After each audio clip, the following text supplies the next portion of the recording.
আপনি আবির, রাইট? জি। ওকে। আচ্ছা, আমি কিন্তু এখানে এসেছি শুধুমাত্র আমার ফ্যামিলির জন্য। এর মানে আমার ইচ্ছা না। এসে দেখা করা দরকার ছিল, এসে দেখা করলাম। বাসায় গিয়ে বলে দিব যে আমার ছেলেকে পছন্দ হয়নি। আর একটা কথা, আমার তো একটা হাত নেই, নাকি চোখ নেই, নাকি আমি পড়াশোনা জানি না যে এমন একটা ছেলেকে বিয়ে করবো যার আগে একবার বিয়েও হয়েছে। আর আপনি তো ভালো মানুষ না। ভালো মানুষের বউ কি মাত্র 15 দিন থাকে?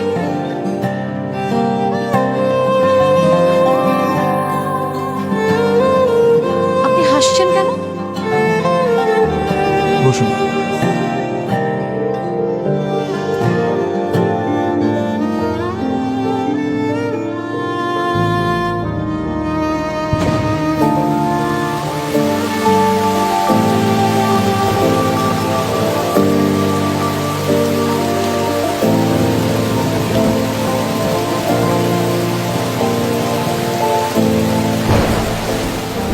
ওর সাথে আমার প্রথম দেখা এক বর্ষার দিনে।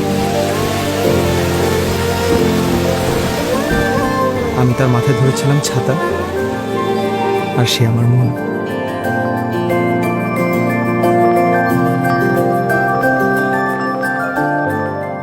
সে কাঁচা ছিল ফিজিক্সে, আর আমি রোম্যান্সে, কিন্তু রসায়ন জমেছিল বেশ।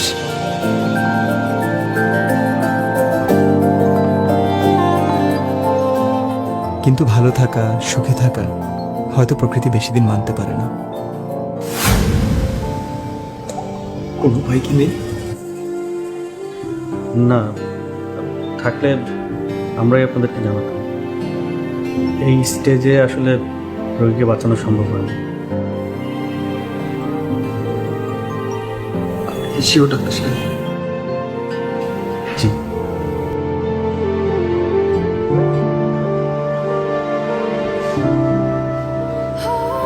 ও আছে কয়দিন? বড়জোর আর 4 মাস।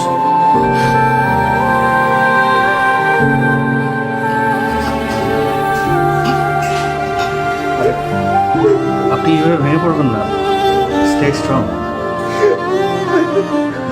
এই কদিন আপনারা আমার পাশে থাকুন, আমাকে ভালো রাখুন প্লিজ।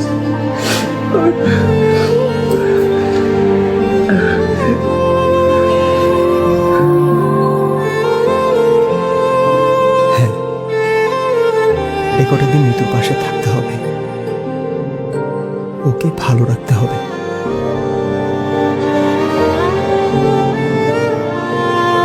বাবা এই 4টা মাসে আমি মৃত্যুর সাথে থাকতে চাই। আমাকে বিয়ে করতে চাই। অসম্ভব। আমি তো জেনে শুনে আমার একমাত্র ছেলেকে বলে অনিশ্চয়তার দিকে যেতে দিতে পারি না। নিজের বাবা মা, পরে মৃত্যুর কাউকে বোঝাতে পারলাম না এই কটা দিন আমাদের একসাথে থাকা কত দরকার, মৃত্যুকে ভালো রাখা কতটা জরুরি।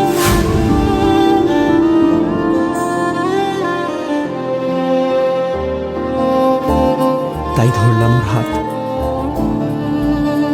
ছাড়লাম ঘর, নতুন এক ঘরের খোঁজে।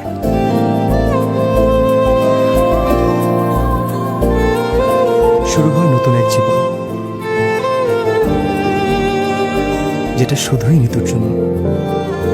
নতুন করে ভোর দেখা হোক অল্প কিছু দিনের জন্য, তবু নতুন করে সাজানো।